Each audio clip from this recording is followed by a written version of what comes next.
Glad you're staying with us right here on The Exchange, where your business is our business. I'm Rico Hizon.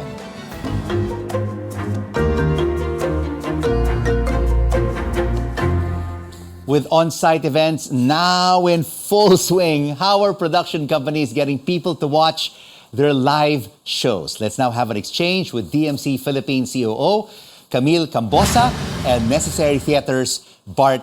Thank you to you both for joining us on The Exchange. Camille, let me start off with you. So many concerts are now being held in the Philippines, sometimes back to back to back. Does this mean that the live music industry has indeed bounced back from COVID-19? Definitely, Rico. The live concert production industry is very much alive once again. As you can see, there are events left and right happening. And I think people are just very eager to enjoy and watch shows again after being stuck in their homes for the past 2 to 3 years. But Camille, of course, we also have to take into consideration that tickets for these kinds of performances are not cheap. I mean, they're in the thousands of pesos. Are Filipinos willing to really spend and go out of their way to even watch these performers in various venues?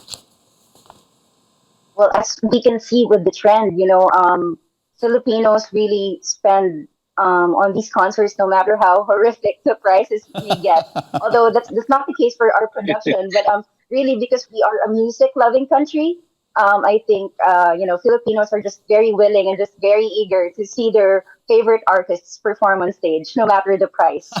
I like that term, horrific prices. They're not only 1,000, 2,000, sometimes they can go into the tens of thousands. All right, Bart, for plays and musicals, I mean, more and more of them are being staged. I mean, Red by John Logan is an example. Is the theater industry also doing much better now than the pre-pandemic period?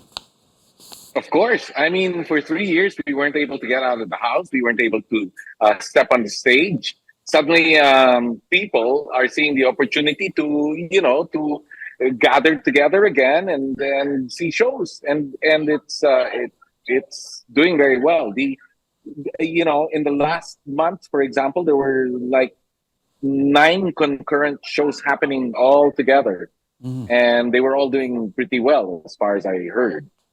And what about ticket prices? Of course, when you have foreign artists coming into the country, like Camille said, horrific soaring prices. What about for the musical stage or for example, plays? How are ticket prices? Yeah, Hamilton is coming in, and I understand that the cheapest ticket, is 2,500 pesos, and that's all the way up in the nosebleed balcony section.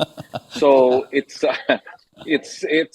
pretty steep, but you'd be surprised that the prices also of the local productions have gone up, but people are still buying them. I think sabik na sabik ang public, to see shows live again on stage. But Camille, as Bart said, sabik na sabik ang mga Pilipino, no, to watch concerts and to watch plays. But can this be sustained?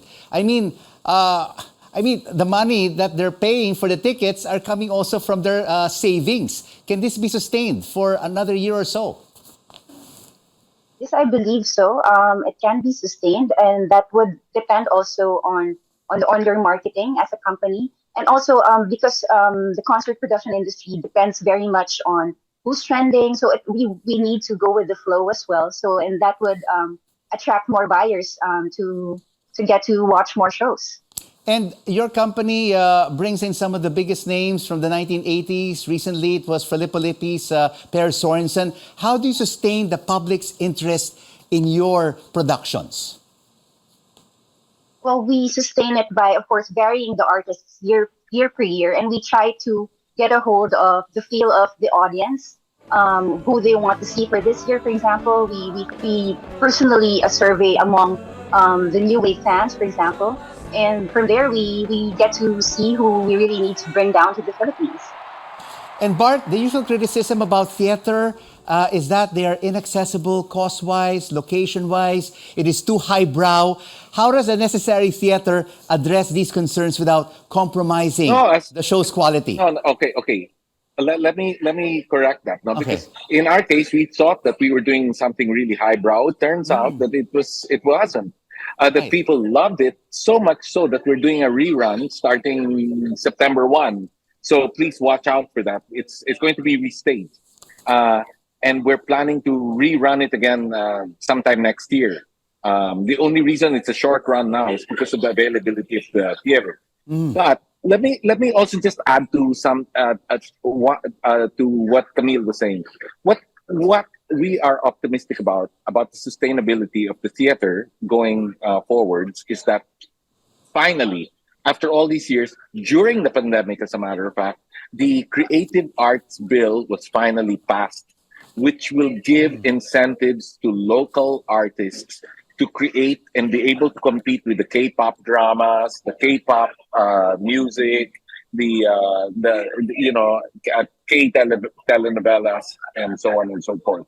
So we're very very optimistic that the government now will have a hand in making Filipino arts, the theater arts, the performing arts, sustainable. That is very, very good news, no? I mean, P-pop and Filipino talent should not only be known in the Philippines, but around the world. And Camille, Absolutely. I mean, for local and international artists, no?